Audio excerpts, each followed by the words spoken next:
I've been married to Bianca for 5 years. If someone had told me back then that I would eventually be asked to shrink by the same woman who once applauded when I said I wanted to launch my own business, I would have laughed. Maybe if it were just for a dinner party, I'd have shrugged it off. But we were seated at a table too gleaming to feel authentic, surrounded by wealthy people wearing well-tailored armor, sipping beverages that probably cost more than my first MacBook. I realized this wasn't just dinner. The sound of flatware clinking, of Vince talking into the crown molding, softened the nighttime air like some ambient rhythm, metronomic for a world I never quite belonged to. We were at Jocelyn's house. Back in her early years, she'd host these curated dinners every 3 months, meals meant to remind the city that she hadn't lost her shine after marrying Graham. Graham, the kind of man who had more square footage than a hospital wing. He was old money meets modern tech, now on his second yacht. Someone mentioned the new one was smaller, intended for short trips, as if that was a term we all casually used. The plates were white with gold borders, each napkin folded with deliberate grace. I reached for a glass of red wine, probably French, just as Bianca leaned in, smiling. The kind of smile that clenches through perfect teeth, beautiful and practiced. "Please don't bring up your job," she whispered. For a moment, I thought I hadn't heard her right. "Tonight's just their very finance," she added, almost breezily. I froze, fingers suspended just above the glass stem, blinked twice, turned to her, searching for a joke in her eyes, but she kept smiling, that glossy display case smile.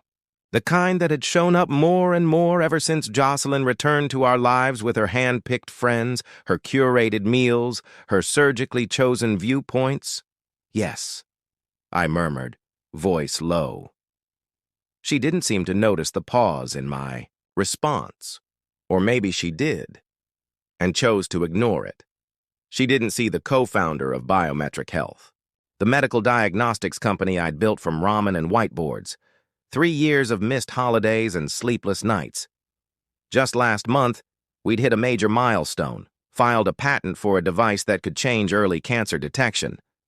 But apparently that didn't sparkle like jets and portfolios. Across the table, Bianca laughed at a joke from Leighton, a man with a too-sharp blazer and teeth too white to be real. He was complaining about vines and traffic like those were his tragedies of the year. The others nodded, sipping their drinks like they were holding trophies. No one asked what I did. Worse, no one seemed curious. Maybe Bianca had edited me out of her narrative already. When we met, I imagined she'd be proud. She used to call me her genius in hoodies, her mad scientist. We joked that she'd be the one at the dinner party someday, bragging about how her husband couldn't stop sketching ideas on napkins at midnight.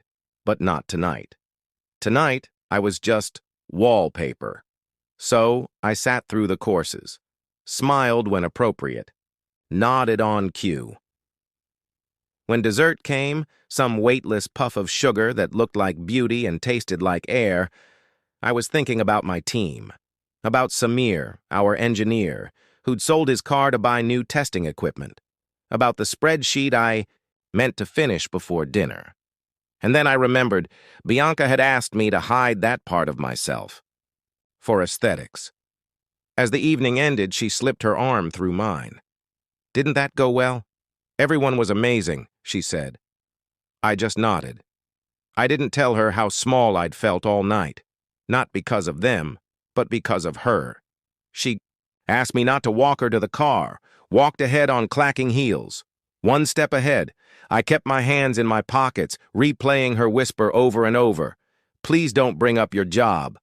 I didn't argue. Didn't raise my voice, didn't make a scene. She slept peacefully that night, as she always did after nights like these. I lay awake beside her, staring at the ceiling. At 3:30 a.m., I slipped out of bed, opened my laptop, started working. For me, not for them. That night felt like a dream, one of those strange, heavy dreams where everyone's smiling at you, but you can't speak. where the fork scrapes the porcelain and the laughter swirls like bubbles bursting midair. I hadn't said more than 12 words all night, and still, the metallic taste of silence stayed in my mouth. Bianca shone that evening. She always did. Her green dress caught the light, her shoulders perfect, her hair carefully styled to look effortless, but only after a $300 salon visit. She asked perfect questions, gave perfect laughs. She knew their rankings, their children's schools. She was built for this room. I wasn't. Leighton, the silent spouse, got 10 minutes of airtime just to talk about hedge funds. Jocelyn gushed about a tasting menu in Montreal. Ree worried the fall gala might overlap with her trip to the south of France. I smiled when Bianca looked at me. A warning smile.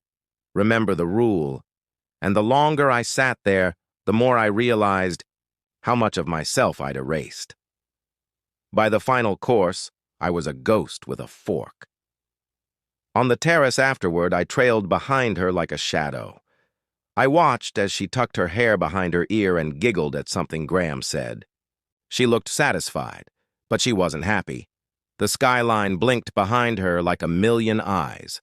And I leaned on the railing, letting the cold metal creep into my palms while the conversations buzzed around me like bees.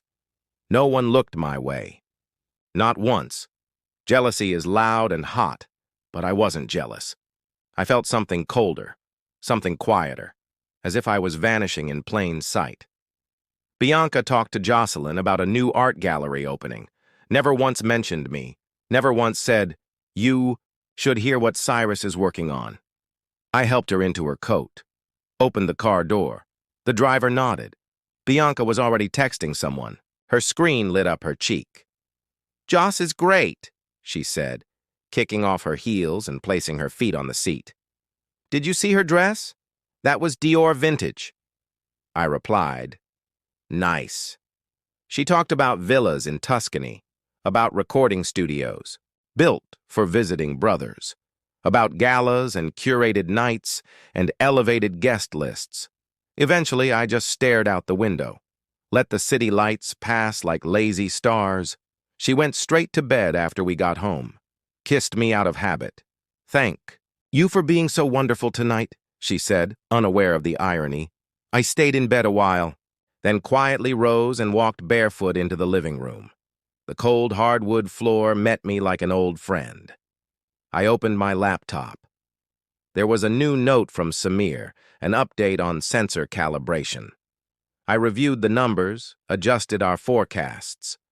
The keys beneath my fingers became music, purpose. By 4 a.m., I had finished the medical board notes, finalized our investor proposal. I was tired, but